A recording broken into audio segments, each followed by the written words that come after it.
Salam əziz TechWeek dinləyiciləri, epizod 5, sezon 3-ə xoş gəlmisiniz. Mən sizinlə birlikdə Kamran Hasiloviç studiyadayam yenidən və bu gün də daha bir maraqlı mövzu seçdik sizlərlə birlikdə. Mövzumuzun başlığı texnoloji yeniliklərdən yararlanaraq faydalı vərdişlər yaratmağın və yaxud da pis vərdişlərdən qurtulmağın yolları olacaq. Və bu gün müzakirə edəcəyimiz mövzu əslində texnologiyanın bugünkü gündə gəldiyi bu mərhələdə bizim həyatlarımıza bəxş etdiyi gerçək faydalar, həqiqi nə cür faydalar bəxş edir bizə, bu barədə olacaq. Və necə innovasiyalardan yararlanıb, bayaq da qeyd etdiyimiz kimi mövzunun başlanğıcında öz həyatımızı daha düzənli, daha vərdişli və daha belə deyək, öz idarəmiz altına ala bilərik öz həyatımızı. Mənfi vərdişlərdən qurtulmaq, onları daha da azaltmaq, həyatımıza təsirini azaltmaq və faydalı davranışları özümüzdə möhkəmlətmək yollarını araşdıracağıq. Gəlin bunlar haqqında söhbət açaq. Adətən bizim podkastlarımızda davamlı əgər sadiq izləyicisinizsə, dinləyicilərdənsinizsə, müşahidə edərsiniz ki, biz normalda daha çox texnopesimist yanaşırıq mövzulara və bu mövzulara texnopesimist aspektdən yanaşdıqda daha çox tənqidi tonda, daha çox belə zərərli tərəflərini müzakirəyə çıxarırıq.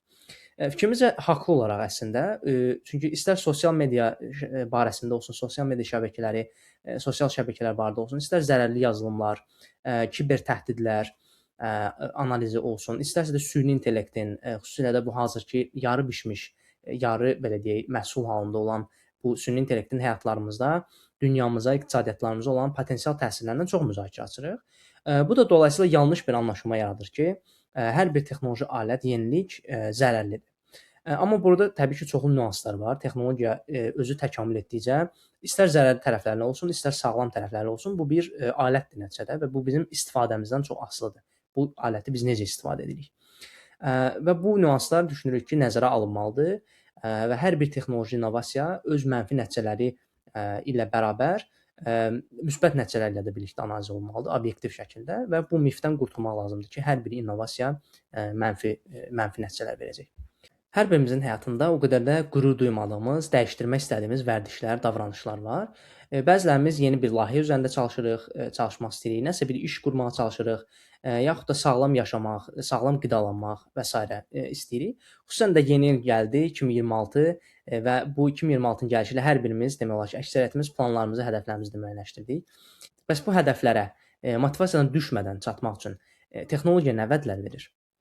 İlk öncə onu demək istəyərdim ki, vərdiş yaratmaq prosesi dopamin hormonuna bağlıdır. Elmi araşdırmalar bunu göstərir ki, bu beynimizdəki dopamin hormonuna cavab olaraq zehnimiz qane olur, məmnuniyyət duyur və bu məmnuniyyət duyduqdan sonra isə bu stimula qarşılıq olaraq beynimizin mərkəzində bazal qangliya adlanan qismində həmin bu hormon bizə bu davranışlarımızı daha da möhkəmlədir və bizə növbəti davranışımızın nə olduğunu dolayısıyla da müəyyənləşdirir.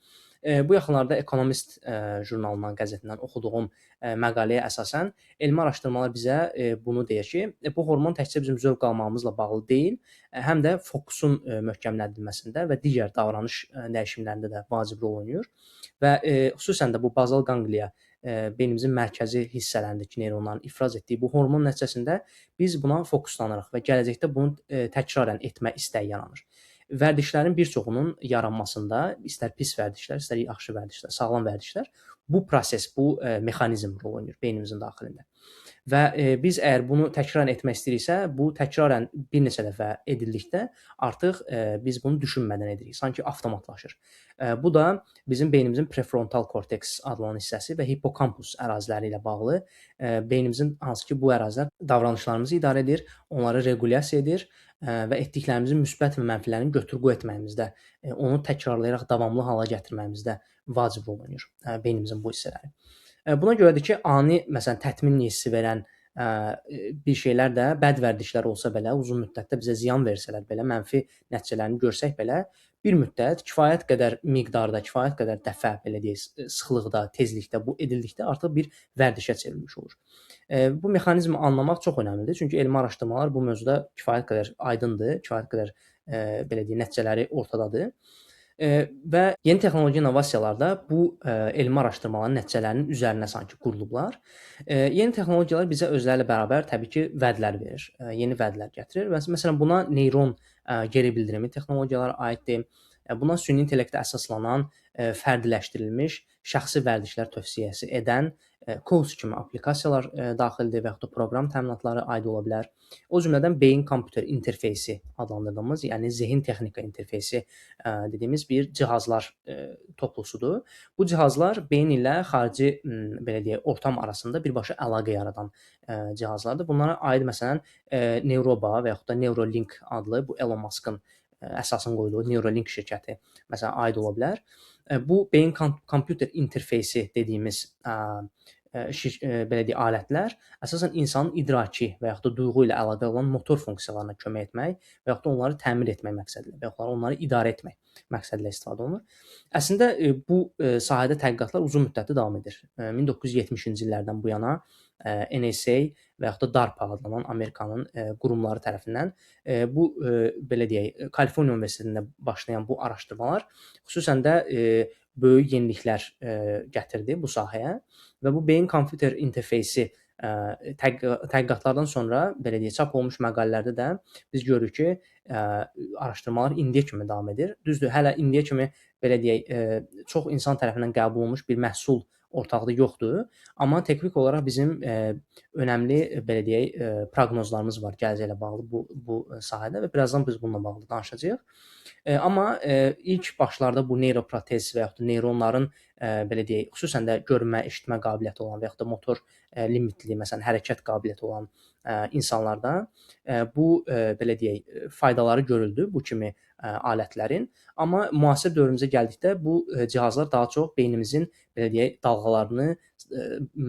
beynimizin dalğalarını daha çox vizuallaşdırmaq, onları idarə etmək, onları kontrol eləmək və yaxud da vərdişlərimizin beynimizin dalğalarına, bizim bədənimizin metabolizmamıza məsələn necə təsir etdiyini müşahidə etmək, bu kimi şeyləri gələcəkdə biz daha çox görə bilərik. Təbii ki, bunlar gerçək məhsula çevrildikdən sonra, hələ ki bunlar daha çox prototip mərhələsindədirlər. Amma gəlin bütün bu prototip mərhələsində olan belə deyək, elmi fantastik sanki janrdan, belə bir filmdən çıxmış kimi eşidilən, səslənən bu alətlərdən uzaqlaşsaq, öz təcrübəmə əsasən, öz şəxsi təcrübəmə əsasən, yaxın tarixlərdə mənim ən çox faydalı olacağını düşündüyüm özəllik süni intellektin müxtəlif proqramlara, not tutma applikasiyalarına, məsələn, qeyd götürmə applikasiyaları, Evernote ola bilər, Google Keep ola bilər və yaxud da chat bənzəri, məsələn, WhatsApp-dır, Slack-dır, bu kimi proqramlara gətirdiyi summarize, yəni özətləmə funksiyası olacaq.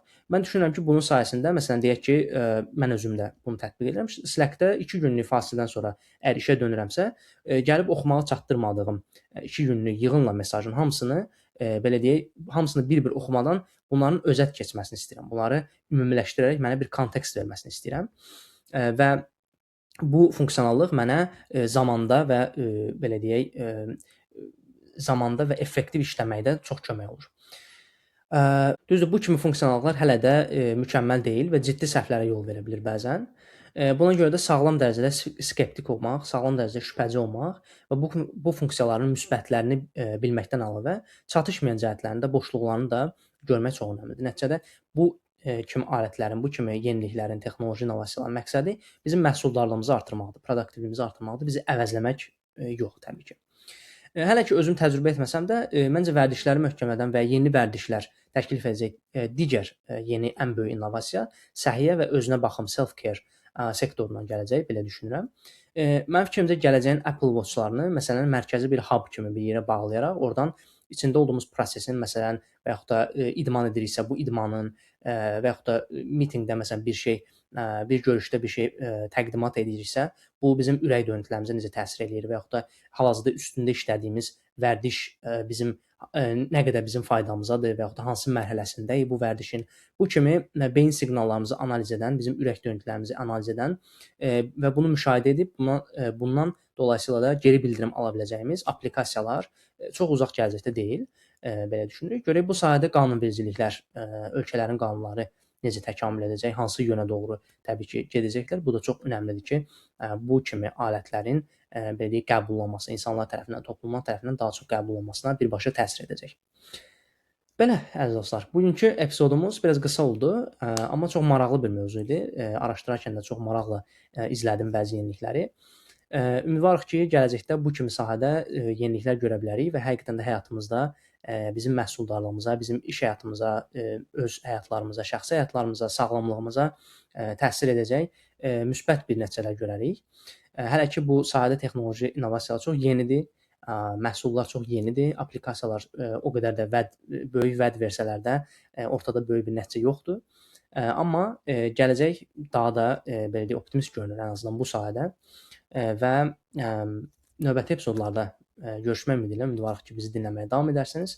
Bizi müxtəlif sosial medialardan, Instagramdan, YouTubedan da izləyərək paylaşmağı, dostlarınızla bölüşməyi unutmayın.